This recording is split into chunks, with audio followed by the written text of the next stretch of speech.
Bom dia a todos. Bom dia. Mais um encontro em que falamos da doutrina espírita.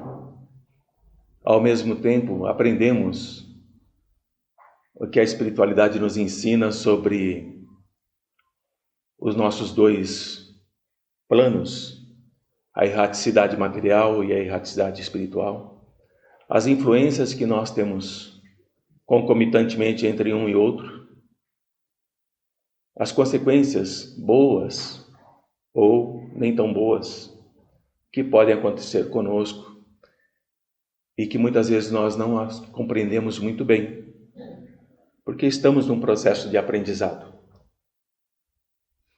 E Jesus nos abençoe e nos ilumine, que a espiritualidade da casa esteja sempre conosco, nesse propósito de aprendermos, praticarmos, ampararmos e acolhermos irmãos muitas vezes já desesperados e necessitados de uma palavra e de uma orientação concernente com a continuidade da vida. Hoje nós falaremos sobre doenças físicas e mentais. E é importante que nós possamos entender esse quesito a partir desse momento em que estamos entrando com essa abordagem de Joana de Ângeles. O homem é um ser inacabado. Nós somos seres inacabados. E, portanto, essa soma de enfermidades físicas que nós vivenciamos e, crescentemente, as enfermidades mentais, atesta essa nossa inconsistência ainda. Essa estrutura orgânica que nós estamos aprimorando há milhares de anos, ela ainda é muito frágil. E por isso que nós vivenciamos esses quesitos de doenças. Para compreendermos isso, é importante que nós tenhamos em mente que a consciência, o nosso pensar, bom dia, Lia, ela é extrafísica. O que nós pensamos, o que a nossa consciência carrega, ela não é produzida pelo nosso cérebro orgânico.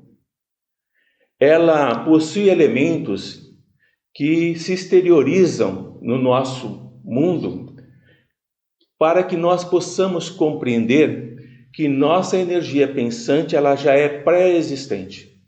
Ela sobrevive ao corpo. E esse sobreviver ao corpo nos dá experiências reencarnacionistas.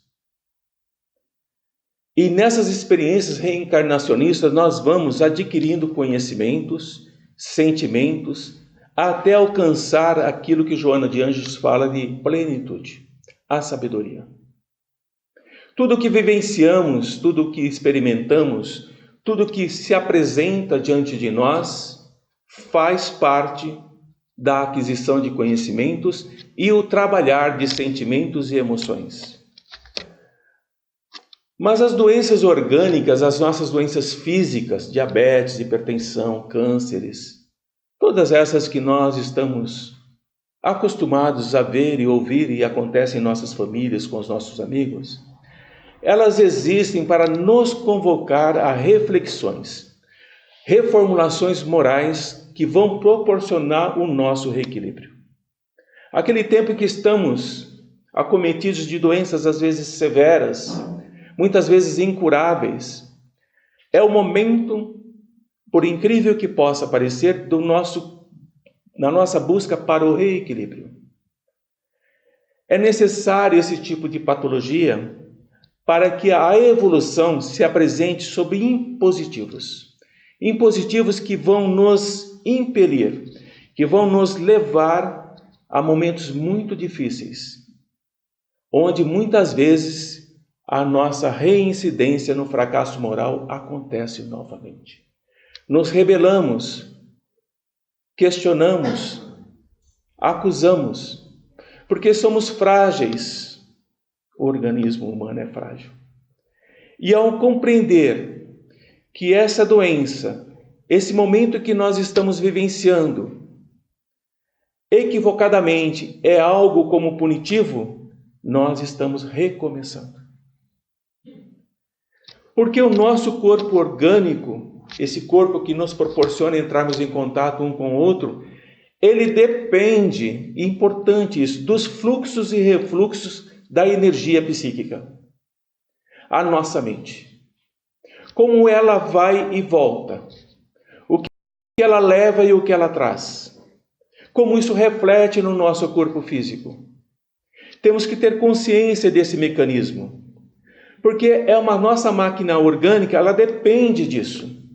E daí nós oscilamos entre a saúde, como a conhecemos, e a doença.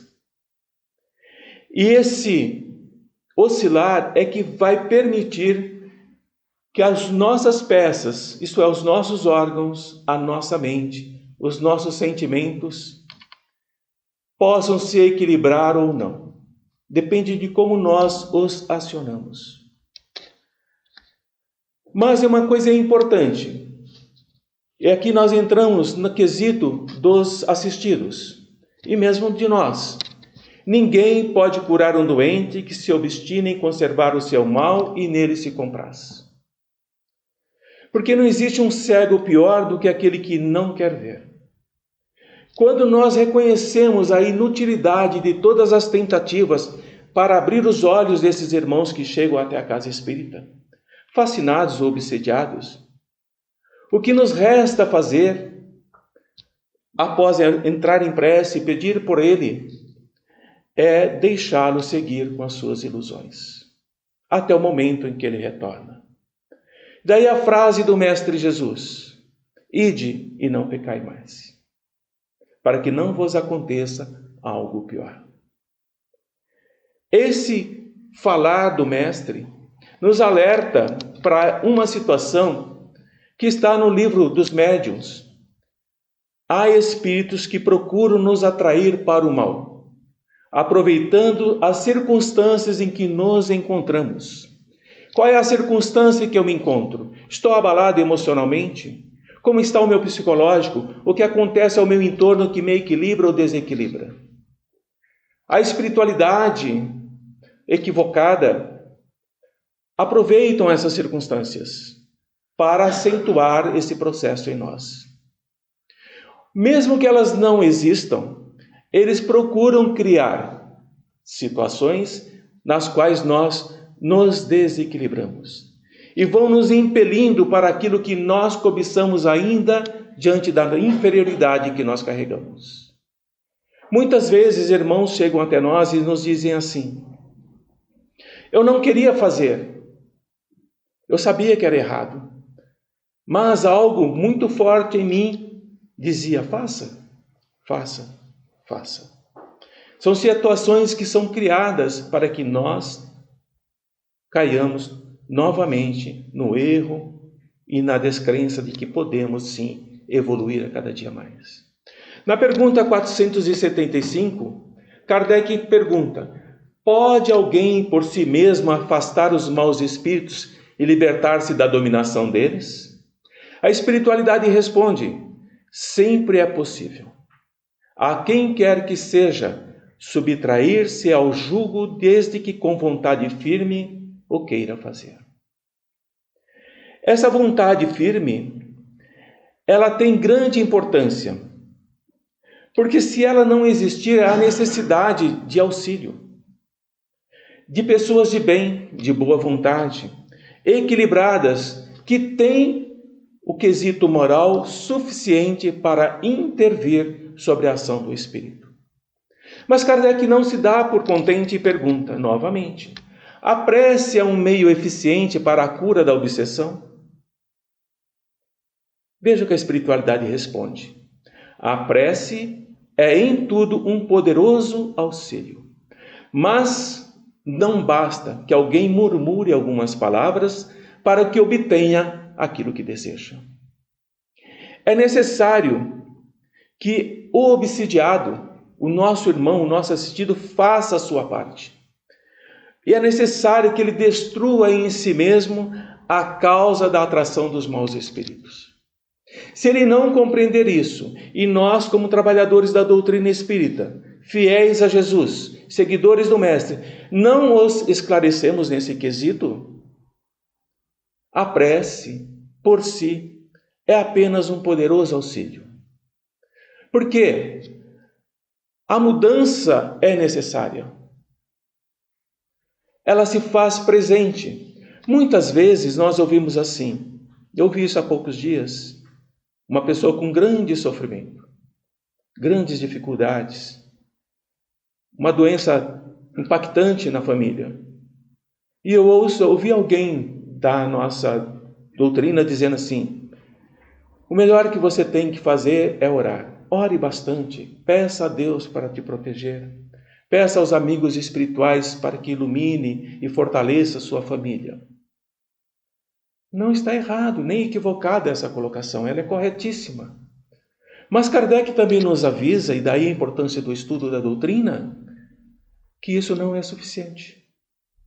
Muitas vezes é necessário que se converse com esses irmãos, para que ele mude a atitude. Não basta apenas orar, é necessário acolher aquele espírito, ou aqueles espíritos que estão nesse processo. É indispensável essa atividade da nossa parte. Daí o fortalecimento dos trabalhadores na doutrina espírita. O conhecimento faz com que você dê a instrução correta, como foi feita, mas também alerte que ele precisa mudar, que precisa rever seus padrões, que precisa rever o que acontece no seu lar e que é necessário a ajuda da casa espírita. Porque nós sabemos que à medida que o processo obsessivo se acentua por longo e longo tempo, a situação sempre piora. E por isso, compreendemos essa colocação também no Livro dos Espíritos. Os espíritos maus pululam em torno da terra, em virtude da inferioridade moral dos seus habitantes. A ação malfazeja que eles desenvolvem faz parte dos flagelos com que a nossa humanidade se vê a braços neste mundo. Nós temos momentos de grande desesperança, quando nos deparamos com flagelos que julgávamos superados e quando acreditamos que estamos já livres dos mesmos, surgem novas doenças. Surgem novas cepas de vírus, surgem novas bactérias. Por que isso? Porque ainda nós estamos dentro de um quesito de inferioridade moral. A ciência, como um todo, avançou profundamente na horizontal, mas nós moralmente não nos elevamos na vertical. Nós não buscamos a ascensão. E por isso, dada a fragilidade do nosso corpo humano, nós estamos sujeitos a essas entidades equivocadas que procuram nos desequilibrar. No mundo carnal, a metade do tempo é despendida inutilmente com conversações ociosas e inoportunas. André Luiz, no mundo maior. Essas conversações inoportunas, que nós dedicamos grande tempo, elas estão criando imagens vivas, que vão desenvolvendo o terreno mental de cada um de nós. Elas vão sendo projetadas, produzindo consequências boas ou más, segundo a sua origem. O pensamento, a energia em si, ela é neutra. Depende de como nós a direcionamos e a manipulamos. E essas criações temporárias, elas não se destinam ao bem. Elas estão destinadas a serviços destruidores por meio de atritos que nós não enxergamos. Quando as nossas projeções mentais, as nossas conversas, elas tendem a um processo de desequilíbrio, de desagregação e desarmonização, cria-se no plano espiritual atritos formidáveis que nós encarnados não percebemos. E é inevitável que toda conversação prepara acontecimentos de conformidade com a sua natureza. Tudo aquilo que conversamos, tudo aquilo que projetamos, tudo aquilo que ansiamos, tudo aquilo que desejamos, influenciados pela espiritualidade, nós sabemos que os Espíritos nos influenciam muito mais do que nós imaginamos. Na verdade, são eles que nos dirigem. Esses acontecimentos vão se formando de acordo com a natureza. Se o meu pensamento é no trabalho, é no progresso, é no auxílio do irmão, é evoluir moralmente, é evoluir como espírito, esse plano, essa conversa vai acontecer de acordo com essa natureza. Mas, se for o contrário, também não será. Qual é o grande quesito que nós temos que entender? Porque aqueles que procuram os templos, seja ele qual for, espírita, católico, evangélico, protestante, dos irmãos da religião afro, como eles procuram esses templos? Eles nos procuram e procuram o amparo da espiritualidade sem qualquer preparação íntima. Eles procuram como negociantes buscando mercadoria. Eu quero algo que eu nem sei muito bem o que é. E nós temos que compreender isso, que essa preparação íntima que eles nos procuram, que eles não carregam, cabe a nós despertar neles. Todo o processo de acolhimento fraterno visa despertar o ser intimamente. Não porque ele não conhece a doutrina, despertá-lo como espírito, para ele mesmo, compreender o momento em que vive e o quanto é necessário que ele perceba a importância de estar presente nesse momento. Não podemos alimentar nesses irmãos vantagens fáceis ao personalismo inferior que ele carrega. Nada é fácil. O meu pai trabalha o tempo todo e eu também trabalho. E nós precisamos trabalhar. Não apenas no dia a dia. O nosso trabalho maior é conosco mesmo. E precisamos mostrar isso para esses irmãos que nos procuram. Para que ele tenha a possibilidade, vislumbre a esperança de se reequilibrar. Em cima dessa situação que nós estamos colocando e fazendo essa abordagem, o importante é isso. É necessário ensinar a reverência devida ao Senhor. O quanto eu reverencio o Pai, o quanto eu reverencio Jesus ou as entidades nas quais eu acredito que são boas e me privilegiam. O quanto eu respeito, o quanto é necessário que eu conscienciosamente obtenha as lições para que eu possa aplicá-la em mim como retificador do meu próprio avançar espiritual. É necessário, amigos, a necessidade importante da limpeza interna dos pensamentos e a abolição do costume feio de tentar o suborno da divindade com promessas. A divindade, a humanidade, a espiritualidade não se vende, não negocia, não troca favores, a cada um segundo as suas obras. Como é que a espiritualidade tem essa ampla percepção do nosso dia a dia, do nosso pensar, do nosso viver? Mas, mesmo aquele pensar mais escondido, mais íntimo, que nem eu mesmo ouso despertar. Na espiritualidade, registros vibratórios da nossa mente assinalam a natureza das palavras em movimento. Essas palavras que eu estou colocando aqui estão em movimento. Não é a palavra que a espiritualidade está registrando, é a vibração da mesma. Porque eu posso dizer qualquer palavra, mas a vibração que eu emito não é concernente com aquilo que eu estou falando. E é necessário compreendermos isso, porque muitas vezes, e André Luiz, no Mundo Maior, nos diz que as câmaras de iluminação, as salas de passes, Infratores com pensamentos desequilibrados são barrados para que não perturbem o ambiente. E nesse momento em que essas vibrações que assinalam esse movimento de distonia, desequilíbrio energético, espiritual, não penetra na câmara de iluminação. Ainda André Luiz nos diz assim: quem busca uma casa especializada em abençoar, não pode hospedar ideias de ódio ou maldição.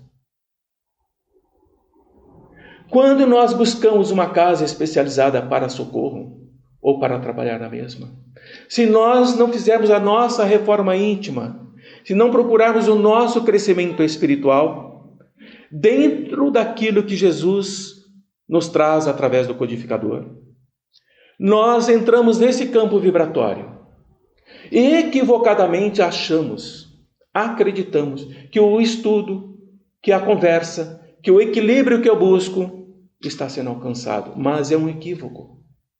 Estamos cegos. E por isso, com exceção de raríssimos casos, todas as anomalias da ordem mental são derivadas dos desequilíbrios da alma. Todas as anomalias, com raríssimos casos orgânicos.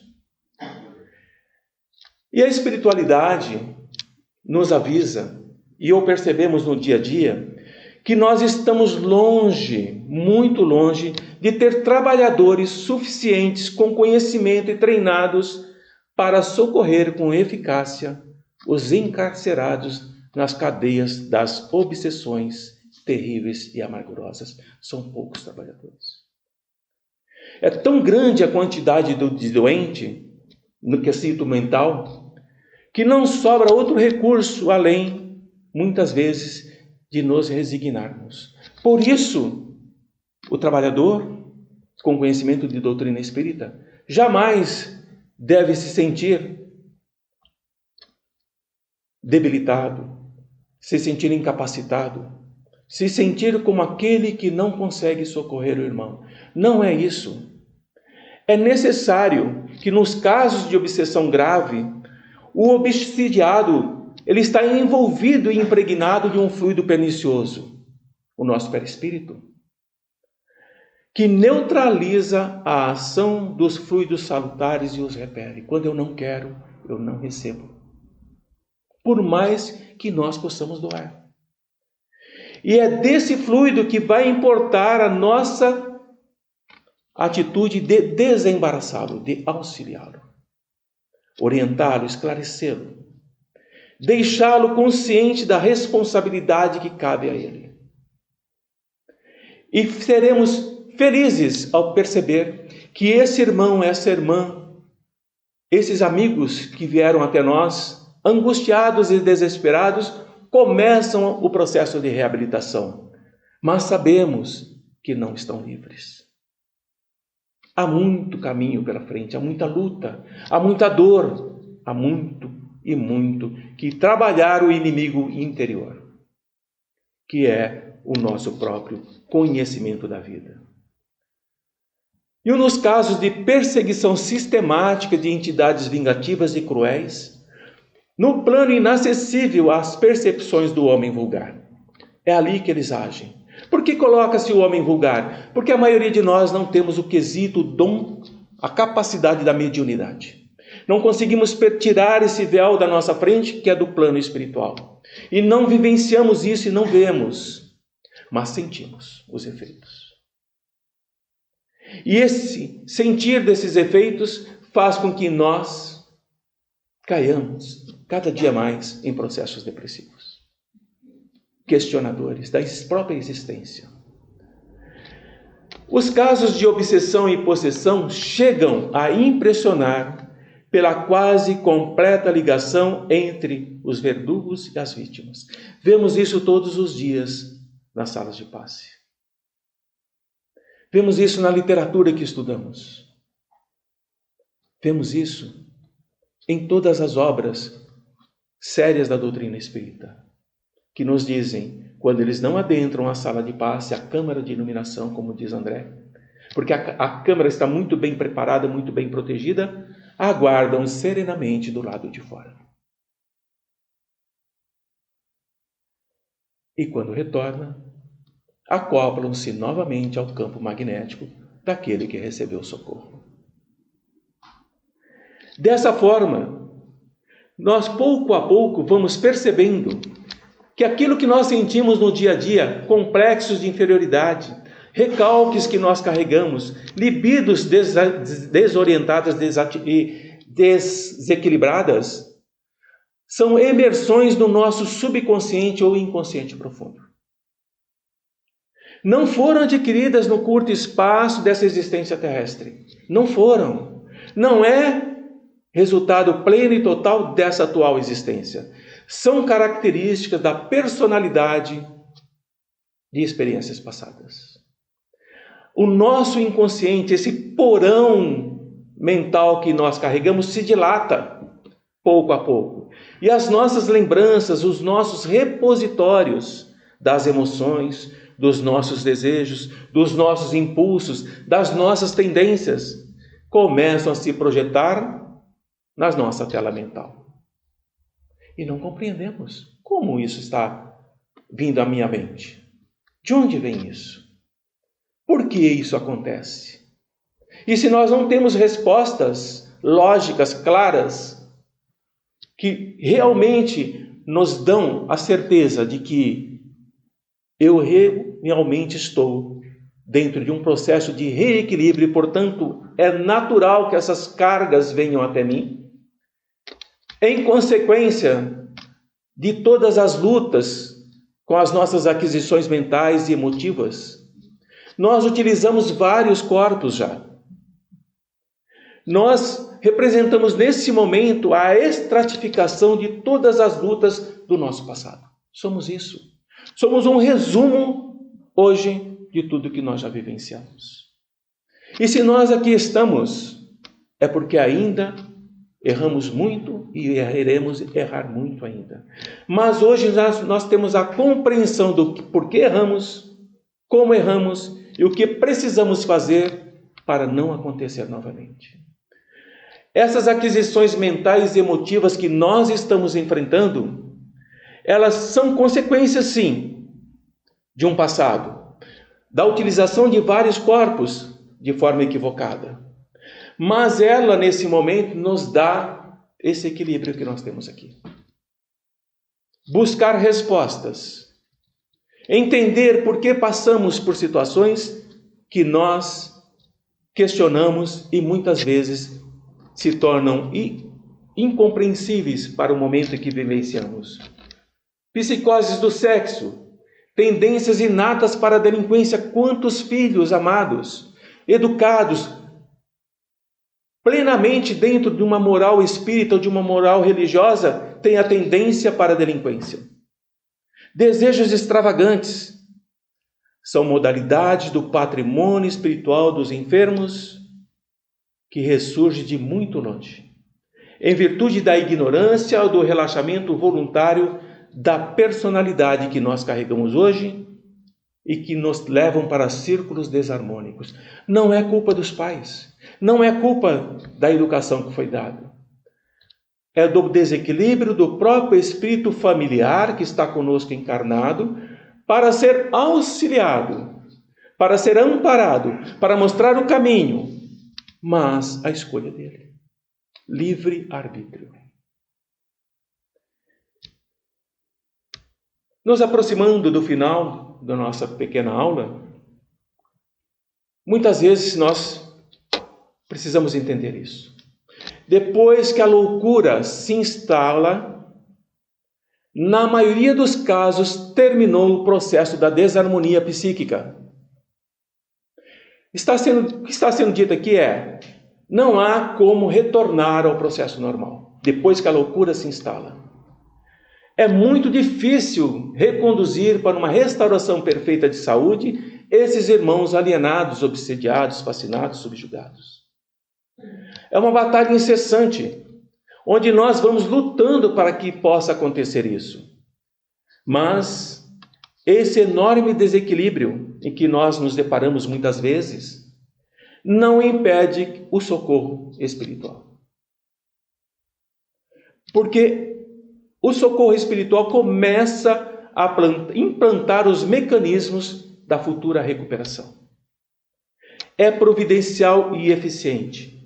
E Plotino, esse sábio filósofo, afirmou há anos, milhares de anos atrás: se a alma comete faltas, é compelida a expiá-las, padecendo em regiões tenebrosas muito antes do que nós hoje conhecemos, regressando em seguida a outros corpos a fim de reiniciar as suas provas. Somos nós.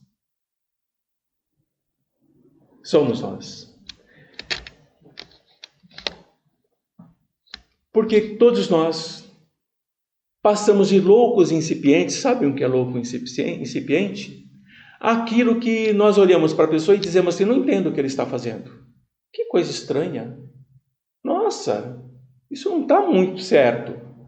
Mas desse processo incipiente de uma loucura, pouco a pouco, o caminho para o hospício ou para o leito de enfermidades ignoradas se faz. Porque o processo é contínuo. E quando não há mudança no ser interior, nós caímos naquela mensagem do Mestre. Quando um espírito abandona um lar e se afasta, o trabalho de desobsessão da prece, ele é retirado. E caminha e não encontra outros, retorna para o seu antigo lar. E o encontra limpo e varrido, pronto para recebê-lo. Esse limpo e varrido não é a mudança do espírito encarnado, mas sim a perseverança nos próprios erros. Ele se vai, volta e traz com ele mais 7 piores do que ele. Por isso, nós nos deparamos com socorros e socorros e socorros, e nós vamos percebendo que esse irmão cada dia mais está piorando. Não é porque a casa é fraca, não é porque o passe é fraco, não é porque nós não temos fé, é porque ele não faz a mudança que lhe é necessária.